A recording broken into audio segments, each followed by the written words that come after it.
ವಿಜಯಪುರ ಜಿಲ್ಲೆಯ ಬಸವನ ಬಾಗೇವಾಡಿ ತಾಲೂಕಿನ ಸಂಕನಾಳ ಗ್ರಾಮದಲ್ಲಿ ಸರ್ಕಾರಿ ಹಿರಿಯ ಪ್ರಾಥಮಿಕ ಶಾಲೆಯಲ್ಲಿ ಶಾಲಾ ಪೋಷಕರ ಸಭೆಯನ್ನ ಹಮ್ಮಿಕೊಳ್ಳಲಾಗಿತ್ತು. ಇನ್ನು ಈ ಸಭೆಯಲ್ಲಿ ಜಗದೀಶ ಕೋಲಕಾರ ತಾಲೂಕು ಕಾರ್ಯಕ್ರಮ ವ್ಯವಸ್ಥಾಪಕರು ಈ ಸಭೆಯನ್ನ ಉದ್ದೇಶಿಸಿ ಮಾತನಾಡಿದ್ರು.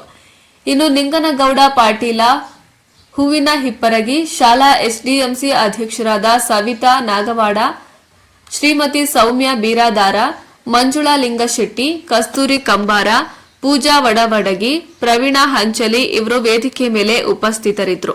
ಇನ್ನು ಈ ಸಭೆಯಲ್ಲಿ ಮಕ್ಕಳ ಪಾಲಕರು ಹಾಗೂ ಸಹ ಶಿಕ್ಷಕರು ಕೂಡ ಹಾಜರಿದ್ದು, ಕರವೇ ತಾಲೂಕು ಸಂಘಟನಾ ಸಂಚಾಲಕರು ಶ್ರೀ ಸತೀಶ್ ಗೌಡ ಬೀರಾದಾರ, ವಿದ್ಯಾರ್ಥಿ ಪಾಲಕರಾದ ಶ್ರೀಶೈಲ ಉಕ್ಕಲಿ, ತಿಮ್ಮಣ್ಣ ಕೋರಾವಾರ, ಮುತ್ತಪ್ಪ ಹಂದಿಗನೂರು, ಬೀರಪ್ಪ ಸಲಗಾರ, ಕರವೇ ತಾಲೂಕು ಅಧ್ಯಕ್ಷರಾದ ಸುನಿಲಾ ರಾಠೋಡ ಅವರು ಕೂಡ ಭಾಗವಹಿಸಿದ್ರು. ವರದಿ ಶ್ರೀಶೈಲ ಕೋರಾವಾರ, ಸಂಕನಾಳ.